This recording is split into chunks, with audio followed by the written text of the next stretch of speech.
नाही, या संदर्भात आज एकदम सविस्तर चर्चा झाली आणि अनेक विषयावर चर्चा झाली.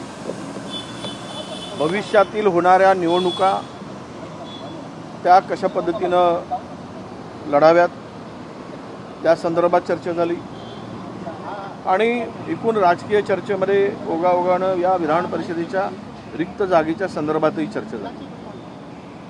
आणि आज पवारसाहेब दिल्लीमध्ये आहेत, उद्याची निवडणूक आहे उपराष्ट्रपती पदाची. ते मुंबईत आल्यानंतर आम्ही त्यांना सुद्धा भेटणार आहोत, आम्ही वेळ मागितला आहोत आणि यानंतर मुख्यमंत्र्यांशी सुद्धा आम्ही चर्चा करणार आहोत. संख्याबळानुसार आमच्याकडे आहेच ते विधान परिषदेमध्ये, त्यात काही दुमत नाही. म्हणून या विषयाला घेऊनच आजची ही चर्चा होती. उद्धव ठाकरे यावरती काय चर्चा करणार आहे? नाही, त्या चर्चेमध्ये खरं तर संपूर्ण दोन्ही खाली आणि वर दोनही पदांची एकत्रित आपण भरलेच पाहिजे दोन्ही पद, त्याची चर्चा नक्की पॉझिटिव्हच झाली आमची.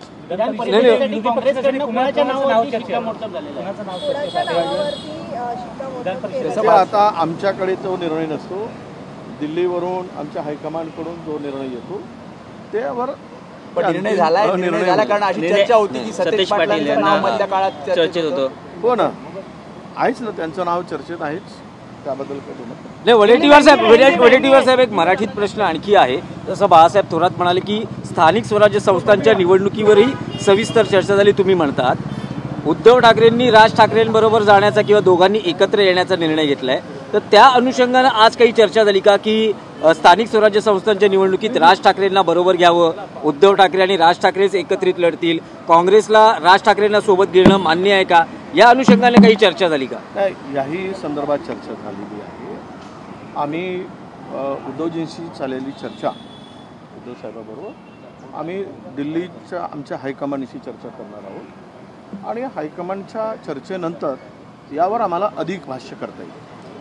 आज आम्ही त्यावर फार काही बोलू इच्छित नाही. पण उद्धव ठाकरेंनी काय सांगितलं की ते राज ठाकरे आणि ते एकत्रित लढणार आहेत, या संदर्भात काही तुम्हाला स्पष्टता दिली आहे का?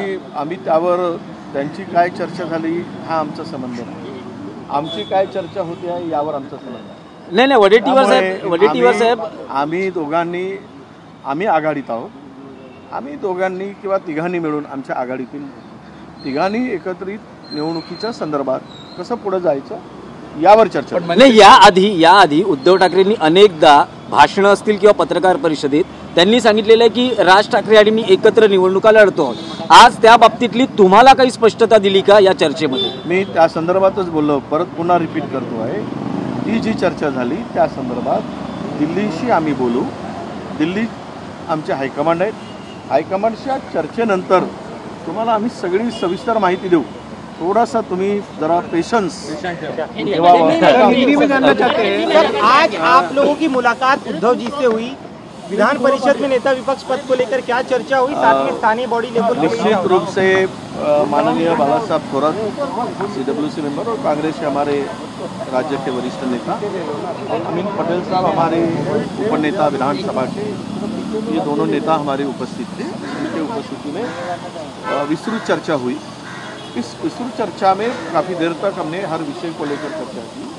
आने वाले चुनाव में, भविष्य में जो चुनाव होने जा रहे हैं उसको लेकर क्या स्ट्रेटेजी अपनाएं, क्या अलायंस के बारे में, इसके बारे में भी चर्चा हुई है. और उसके साथ साथ विधान परिषद का जो जगह अभी रिक्त हुई है, खाली हो, उसको भी लेकर हम लोग चर्चा किया है और ये अच्छी चर्चा हुई, सब पॉजिटिव चर्चा हुई है. हम लोग फिर से पवार साहब को मिलने वाले हैं. पवार साहब आज दिल्ली में, और हमने CM साहब का भी समय मांगा है. CM साहब से भी हम चर्चा करेंगे और उनके चर्चा के बाद हम आपके सामने फिर से आएंगे. कांग्रेस के पास संख्या बल है विधान परिषद में, उसके निश्चित रूप से संख्या बल हमारा बड़ा है, उसमें तो है ही, वो कोई छुपा हुआ नहीं है और जगह रिक्त है. तो इसीलिए हमने इस विषय को लेकर उनसे चर्चा की. सर, इसके अलावा में चर्चा होने के बाद भी और साहब के साथ में भी एक औपचारिक हमारी चर्चा होनी चाहिए, क्योंकि वो हमारे आघाड़ी का अलायंस पार्टनर है. सर, तो पवार साहब से चर्चा हो, फिर बाद में हम लोग सीएम साहब से भी चर्चा करेंगे, इस विषय को लेकर आगे बढ़ाएंगे। सर एक ओबीसी